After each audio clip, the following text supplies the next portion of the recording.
Welcome to Bank Victim News, the channel where bank victims have their say. Tony, in 2011 you made a claim against your Cominsure income protection policy, which is Commonwealth Bank income protection policy. How long did it take before you received your monthly payments, and why did Cominsure delay? They took 3.5 years to start paying the monthly, and there was a continuous request for documents and financials throughout that whole period, including also denials of or allegations of not receiving certain documents, as it became a continuous monthly request. What impact did the delays in payments have on your life and family? Total financial destruction, loss of family home, family savings disappeared. Had a business of 25 years, quite successful, needed to shut down, and ultimately liquidation of my superannuation to just continue life as we were trying to see through all this. And things like my daughter, my eldest, who ended up sleeping on my mother's sofa through her BC year, and my mental health deterioration where I could no longer work. Okay, did Cominsure put you under surveillance, and what surveillance tactics did they deploy? So over the years I've been under surveillance 3 times. The first was in 2013. They started surveillance when I left hospital, psychiatric hospital. They put me under surveillance for about 4 days. Then in 2014, the week prior to my monthly starting, I was put under surveillance.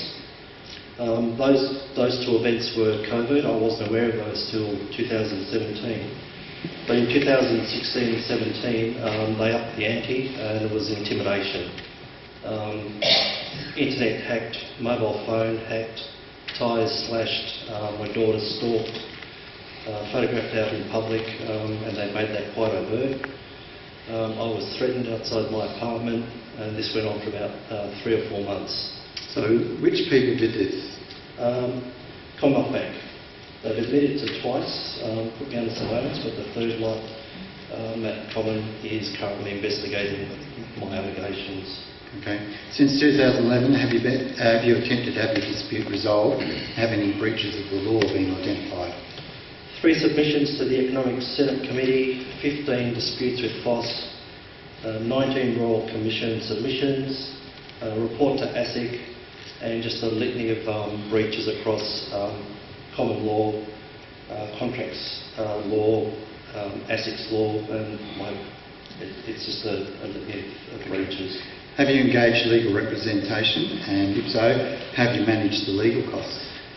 In September I engaged with a law firm, and my mother, 85-year-old mother, sold her home, our family home, for 50 years, and she's now funding my legal costs. I understand your dispute's now being personally handled by Matt Comyn, from the CEO of CBA. How has this come about, and how is Mr Comyn handling your long-standing dispute? In November, quite a few of us bank warriors confronted the board and the CEO at their AGM. In question time, in front of 1,000 shareholders, I put it to Matt and Chairperson Livingston about accountability. And in 24 hours, I was able to secure a meeting with Matt Comyn in December.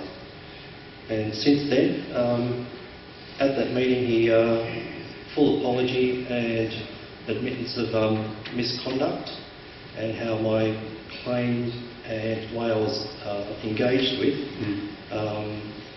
he called them errors. He was very sorry for that, and promised to put me back in my financial position that I should be enjoying were it not for their misconduct.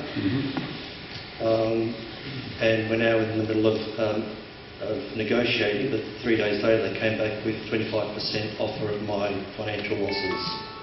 Not good enough. Not good enough. And finally, what benefits, if any, has the Hayne Royal Commission had in your situation? I think with all of us, we're all pretty disappointed. For me personally, there was a snippet of insight in round 6 that there was a case study that resembled my situation. But apart from that, I've had to engage the lawyers to really drive home and really uncover the depth of malpractice and unconscionable conduct. the Royal Commission is just, it hasn't discussed anything about victims' redress and compensation. So all of us as individuals, we're left having to battle these large institutions. Thanks very much, Tony. Thank you. Well done, Tony.